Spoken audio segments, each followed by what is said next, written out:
राजाधिराज ब्रजराज द्वारकाधीश श्री राधा रमण के चरणारविंदों में शतकोटि नमन।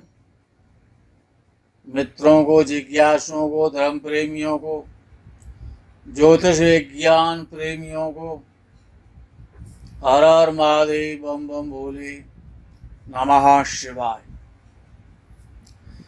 मित्रों,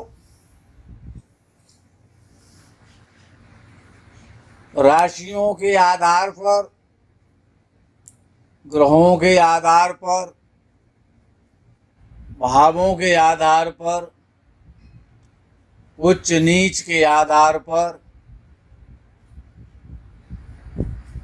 फल कथन प्रायः आपको सुनने को मिलता है। लेकिन एक विधा और भी है। ज्योतिष में असंख्य विधाएं हैं, तो उन विधाओं के अंतर्गत जो 27 नक्षत्र आते हैं, 28वां नक्षत्र सरस्वती नदी की तरह विलुप्त है, जिसको अभिजित कहा गया है। 2 नक्षत्रों के शेष फल से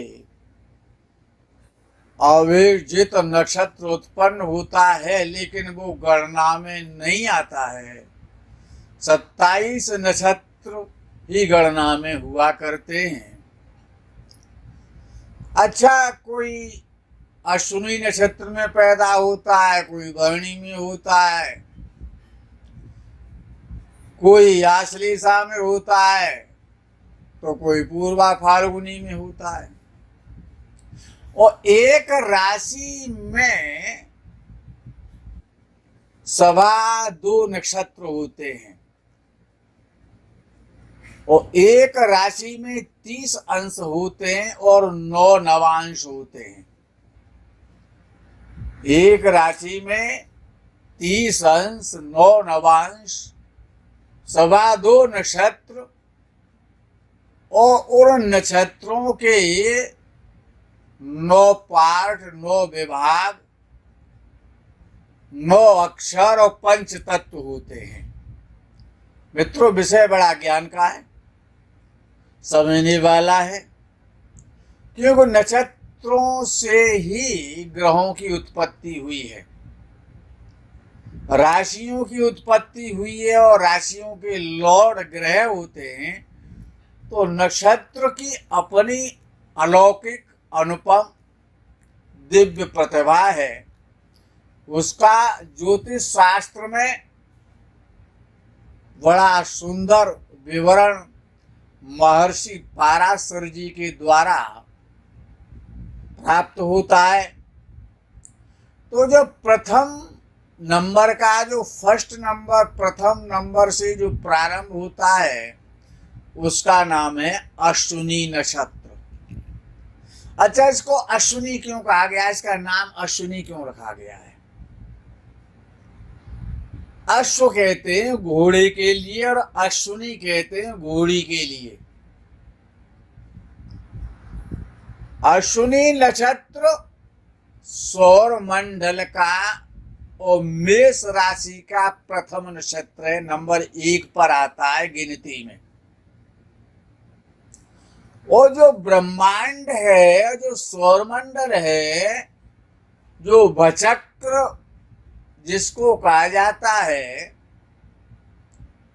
जिस पर ग्रहों का जो पथ है, जो ग्रहों का जो हाईवे है, जिस पर ग्रह चलते हैं अपनी अपनी गाड़ियां लेकर के, उन ग्रहों पर जगह जगह ये स्टेशन बने हुए हैं।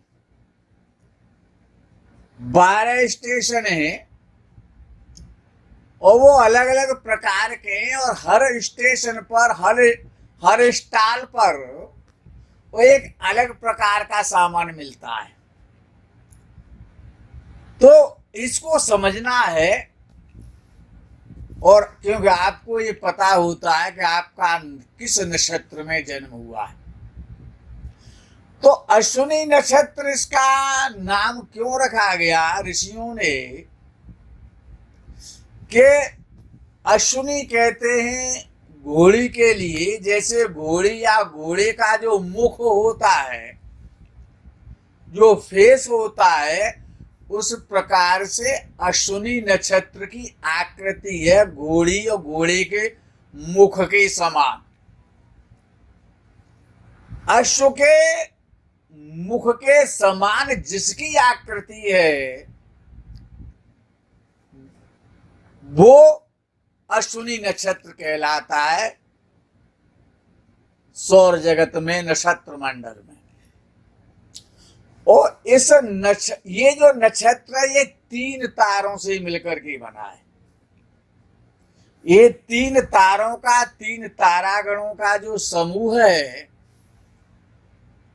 और इसके जो देवता हैं, इस नक्षत्र के जो देवता हैं वो अश्विनी कुमार हैं, जो कि देवताओं के वैद्य जी हैं, देवताओं के डॉक्टर साहब हैं अश्विनी कुमार। तो इस नक्षत्र अश्विनी नक्षत्र के देवता अश्विनी कुमार हैं। और अश्विनी कुमार, अश्व तो घोड़े के लिए कहा जाता है, अश्विनी घोड़ी के लिए कहा जाता है। तो अश्विनी कुमार का जो रथ है, जो चलता रहता है, उसमें भी 3 पहिए बताए जाते हैं। जैसे टेम्पो में 3 पहिए होते हैं ना, टेम्पो जो होता है, टेम्पो में 3 पहिए होते हैं, 3 व्हीलर में, ऑटो में। तो टेम्पो समझ लें आप, तो उसमें भी 3 पहिए हैं। और ये बड़ा महत्वपूर्ण और साम्यता को दर्शाने वाला सत्य तथ्य है। और जो भी जातक, पुरुष जातक, स्त्री जातक का भी बताऊंगा साथ साथ, जो भी जिन पुरुष जातकों का जन्म अश्विनी नक्षत्र में होता है वो विद्वान होता है, अच्छी अच्छी विद्याओं को पढ़ता है, उसमें ज्ञान बहुत होता है, सुंदर होता है, चेहरे से भी सुंदर होता है, शरीर से भी सुंदर होता है। और ऐसा पुरुष भाग्यशाली होता है। जब भाग्यशाली है तो धनवान तो होगा ही होगा। तो ऐसा व्यक्ति भाग्यशाली होता है, धनी होता है, वो बड़ा विनम्र स्वभाव का, विनयशील होता है। विद्या ददाति विनयम, जब विद्वान होगा तो विनयशील और विनम्र तो होगा। और ऐसा व्यक्ति बड़ा स्नेह करने वाला और सत्यभाषी, सत्य का प्रेमी, सत्य भाषण करने वाला होता है, सत्यता को महत्व देता है। स्त्री और पुत्र, संसार में स्त्री और पुत्र से ही तो सारे सुख उत्पन्न होते। तो अर्थात स्त्री पुत्रादि धनादि से, विद्वता से, सुंदरता से ऐसा व्यक्ति संपन्न होता है। और यही इसी नक्षत्र में यदि किसी कन्या जातिका का, स्त्री जातिका का यदि जन्म हुआ है तो वो स्त्री या कन्या कैसी होगी? तो ये तो निश्चित हो गया कि सुंदर होगी। अगर किसी जातका का जन्म अश्विनी नक्षत्र में होता है तो वो सुंदर तो अवश्य होगी और धनी होगी और बड़ा निर्मल हृदय, शुद्ध चित्त, पावन हृदय वाली होगी। और शाकाहारी तो अवश्य होनी चाहिए। देवता एवं विद्वान और विद्वता पूर्ण गुरुओं में भक्ति रखने वाली, उनमें श्रद्धा आस्था रखने वाली, और ऐसी जो स्त्री होती है वो धार्मिक तो होती है। प्रिय बोलने वाली, मधुर भाषुणी, कलह प्रिया नहीं, क्लेश कारिणी नहीं, कर्कशा नहीं होगी, है? मधुर भाषिणी मधुर प्रिया च, मधुर भाषिणी होगी, सुदर्शना, देखने में सुंदर होगी, स्मार्ट होगी, और बड़ी व्यवहार कुशल। भौतिक जगत का जो व्यवहार होता है, परिवार का जो व्यवहार होता है, जो रिश्ते और संबंध होते हैं, उनको बड़े महत्वपूर्ण, बड़े सजीले और सुंदर ढंग से उनको हमेशा बनाए रखने में उसकी सामर्थ्य होती है। अच्छा, अब इससे आगे का जो नक्षत्र आता है वो भरणी नक्षत्र है। नंबर 2 पे आता है भरणी नक्षत्र। अच्छा, इसको भरणी क्यों कहा गया है? भरणी किसे कहते हैं समझना ये है। तो भरणी नक्षत्र सौर मंडल में ऐसे दिखाई देता है जैसे कि योनि का जो आकार होता है,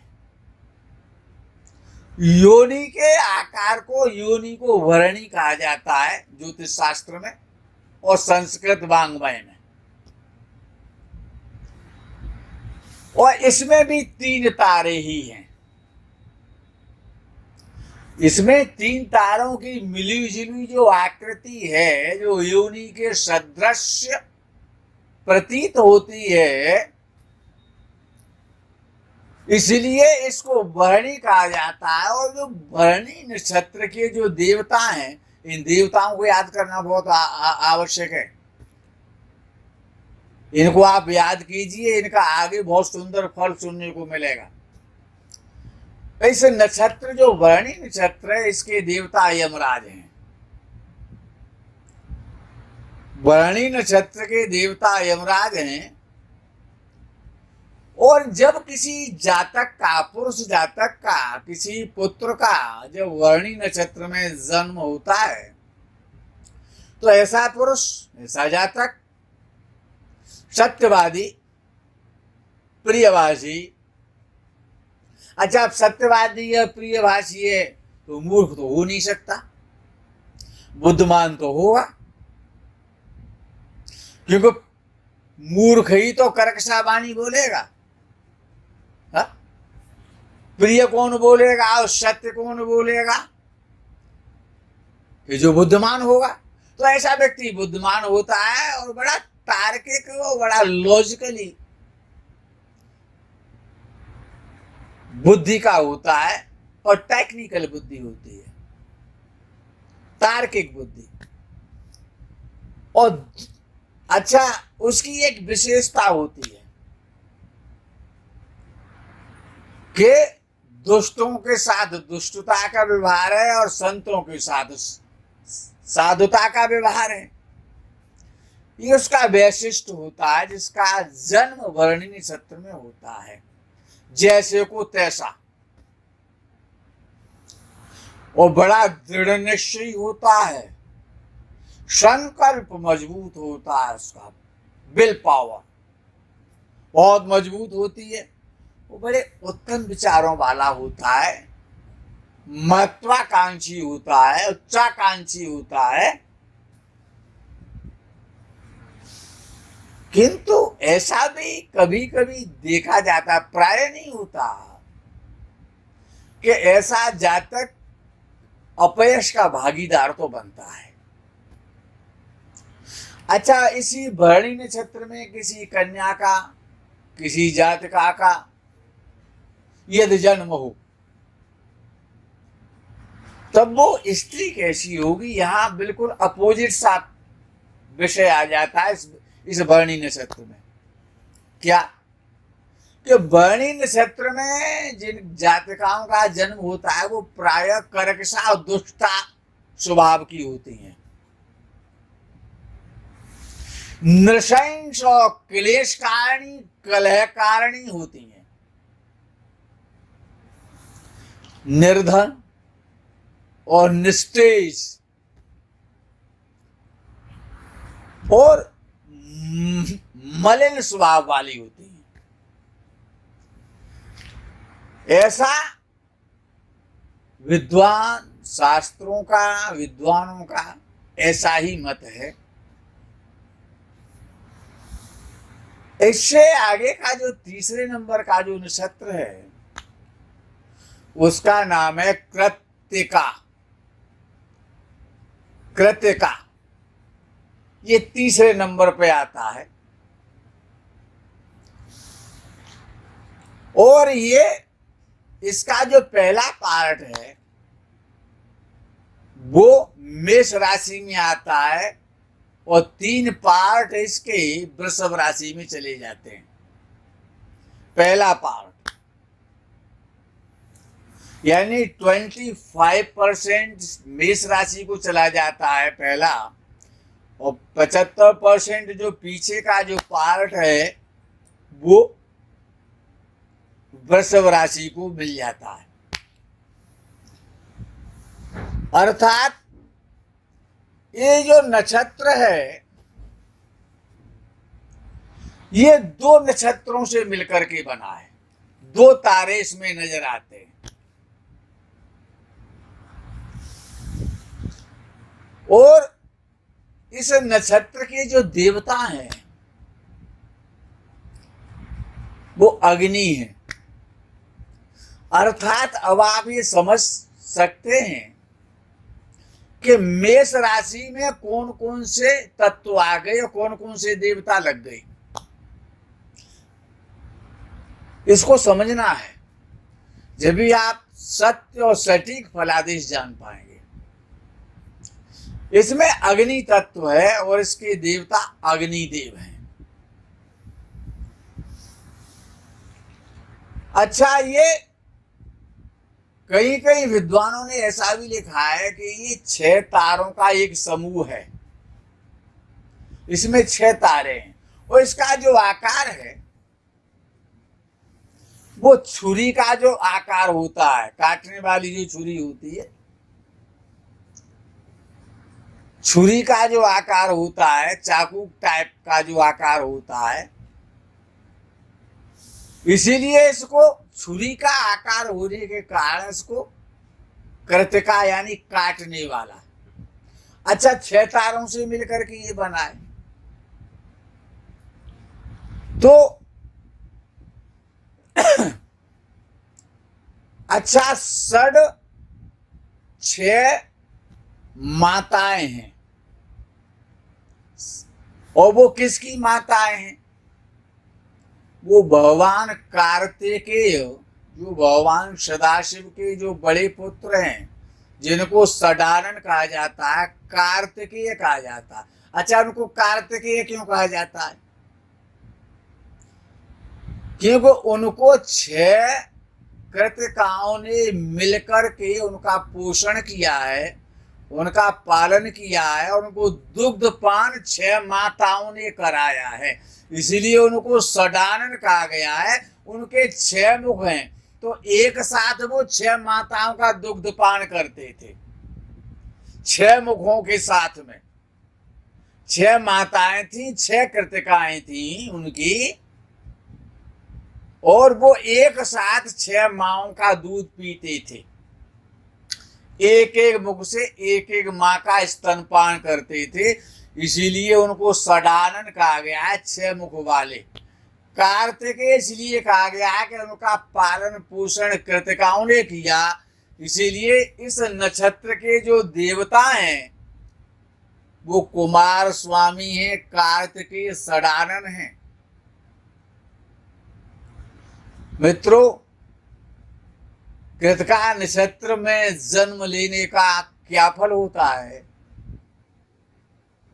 ये सिलसिला, ये विषय आगे बढ़ेगा। आप इंतजार करें, आनंद लें और ज्ञान वर्धन करें। हर हर महादेव, बम बम भोले, नमः शिवाय। जय गौ माता की।